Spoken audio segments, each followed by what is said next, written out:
Hello everybody, this is the day I will be starting teaching you about Italian literature, as nobody has done it before on social media, I'm pretty sure. Today we'll be looking about an historical background where the history of Italian literature was brought into Italy and spread into the Italian borders, and what happened to Italy time-wise. So yes, we are in. So like this video here, or if this video was interesting or was not. If not, make me understand what I did wrong in the comments down below. So let's get right into the lesson. So today we'll be talking about an historical background, and we'll be talking about the medieval times. Medieval times were quite exciting times. I love the Middle Ages. We know that the Middle Ages began in 476 A.D. after the Western Roman Empire fell. Okay, there were some conquests about the Germanic tribes. Okay, and these Germanic tribes divided Italy into little states. Often, we know nowadays as provinces. So, a different province, usually states, that they were some sort of city-states that often were guarded by a guardian. Yes, the only exception was the church estate. The church estate remained independent and governed much of the territory of Central Italy. So yes, we have this. We have the little city-states that governed by themselves, but also were related to the population and to the governor they were in. Okay. In this period, much of the monastic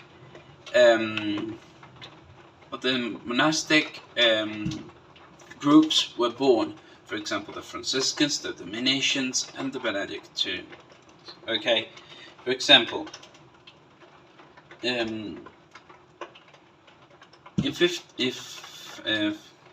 524 AD, San Benedetto da Norcia founded the Order of the Benedictines, and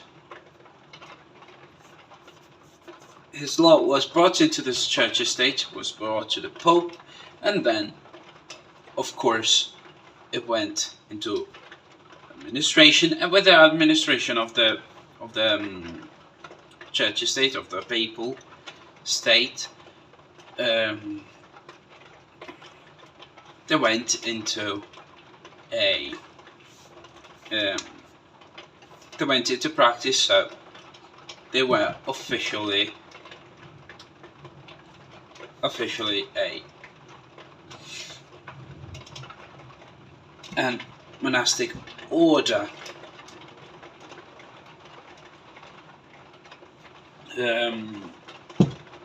We have other conquests, of course. The main example we can text in here are the Crusades.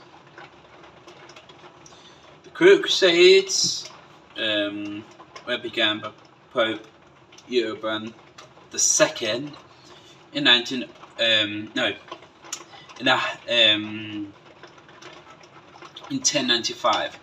1095 was the first crusade, was launching and began the first crusade, and it lasted 4 years, till 1999, till 1099, and then in 1147 till 1149, the Second Crusade was happened. So the First Crusade happened. So this is the timeline where all the Crusades happened, and it began this this period of hatred throughout the Islamic tribes that have had Jerusalem under their conquest. So many of these crusades converged to Jerusalem, but some even were fought into the European land, and some even in what now we call Istanbul, which was at the time Constantinople. So yes, there were some issues around Eurasia, but you can consider it a whole. Okay. Now, other things that happened in between 1294 and 1303, there was a papacy. The most important papacy of the Middle Ages, even the most hated papacy in the Middle Ages, one of the most hated in the whole papal history, which is the papacy of Boniface VIII. Boniface VIII was the most hated pope to have ever lived in the Middle Ages. So we know for sure Dante, whom he wrote the Inferno, the one who wrote the Inferno, that is a part of we can call it a trilogy, but it's not a trilogy because it is in the same book. It is a book divided into 3 books. So we have Inferno, which is hell, a journey into hell, and then the Risen to see the Purgatory, the Purgatorio, which is the all travel up to the top of the Purgatory, which we have the earthly paradise where there is the Garden of Eden, the 2 main sea of rivers of redemption, which is the Leyte and the Eunoe. Okay, and then there is the second meeting with Beatrice, which is the loved one by Dante, and we have then the Purgatorio, which is the Paradiso, which is the travel into the paradise with Beatrice, the first 3/4. We can say 3/4,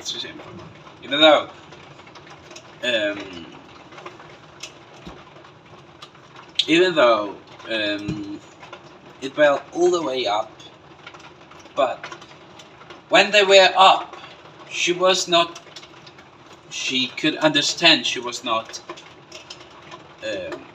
going to be part of what happened next.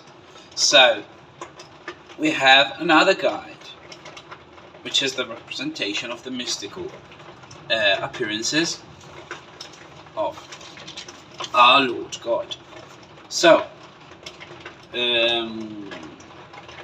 and then we have finished the Divine Comedy. The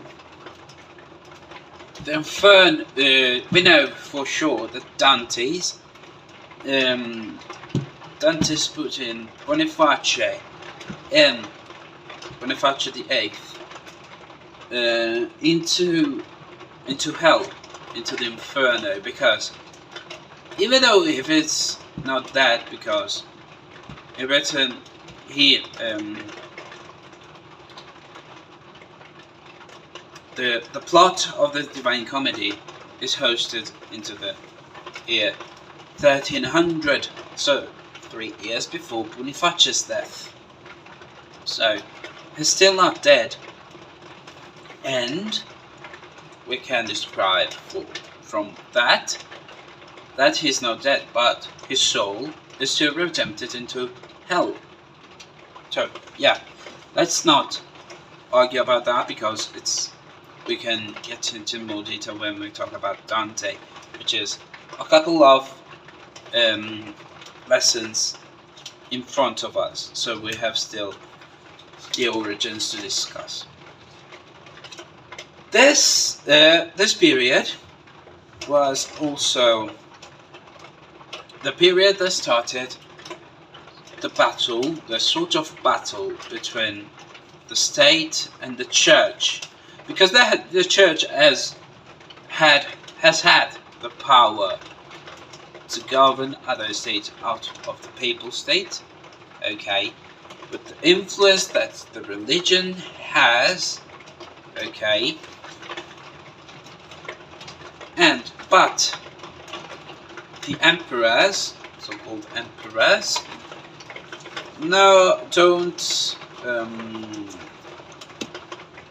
don't usually take part to the papal arguments or the papal decision. So they depart from the papal power, and they establish a new power. Okay. So we have, even due to this conflicts, we have the era that we can explain as the era of the dead, because many people were executed through all kinds of executions. For example, we know that the witches were executed by setting them on fire.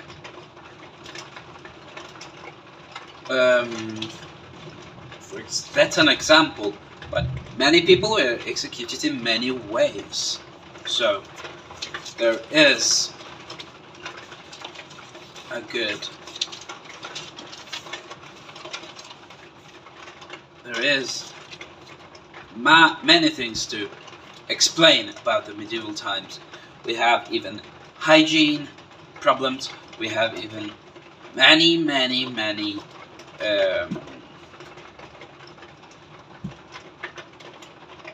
many problems during this times.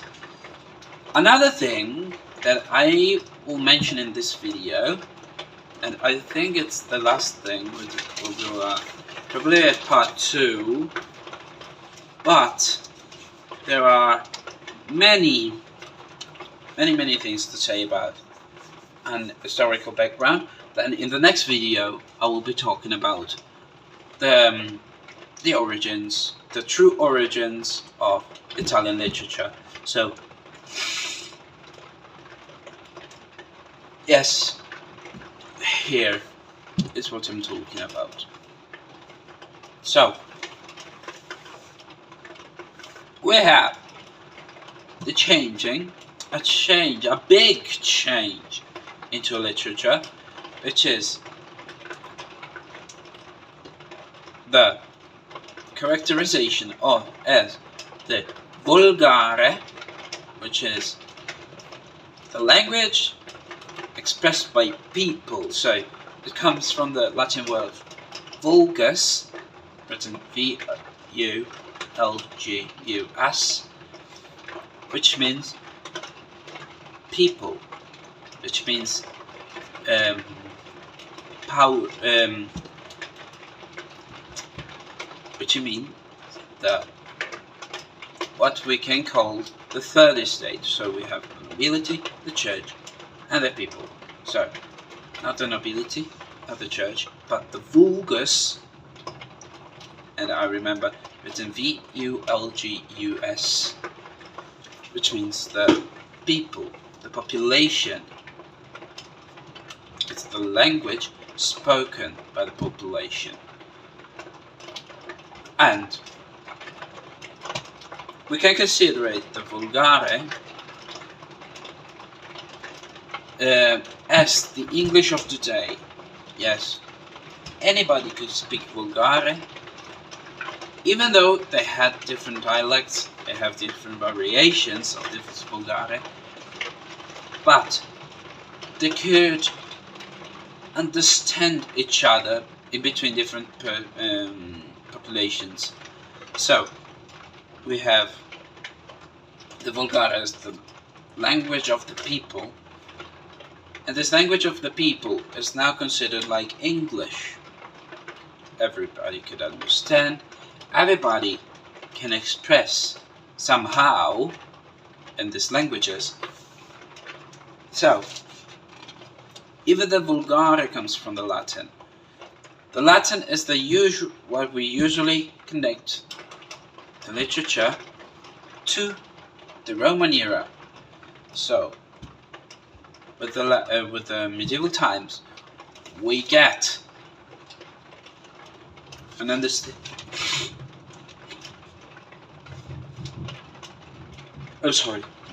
We will get a better understanding of these people, of these times. Yes. So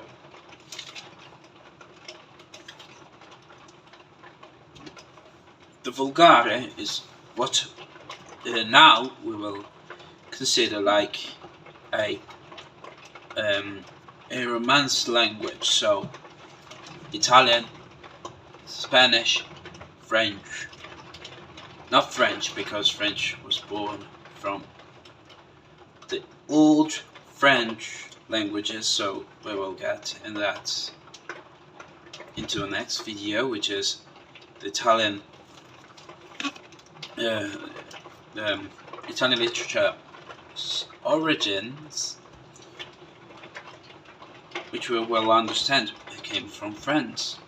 So we have a deep connection between Italy and France, not only geographically but also humanistically.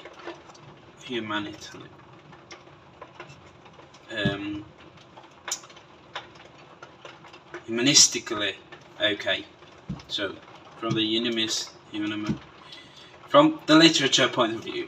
So yes, even Romanian, which is a Romance language, came from Vulgare. Yes. Italian Vulgare is written P-O-L-G-A-R-E. So yes.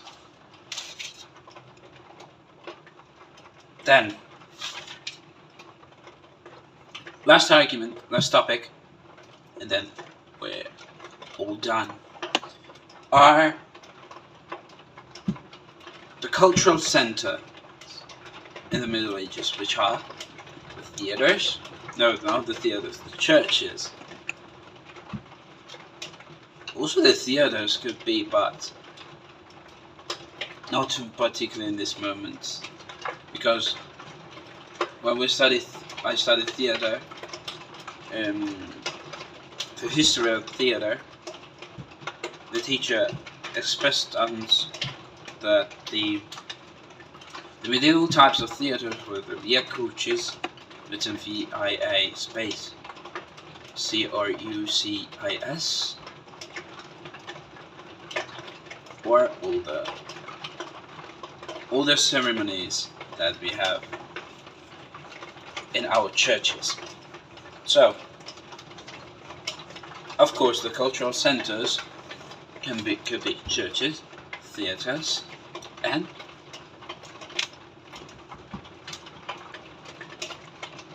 monastic centers. So, the centers of the diverse monks. For example, we're better known about the Benedictines that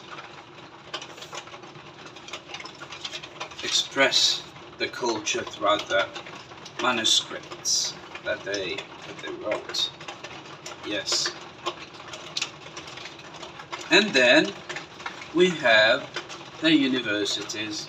The biggest university, the oldest university we have now in Italy, for example, Bologna.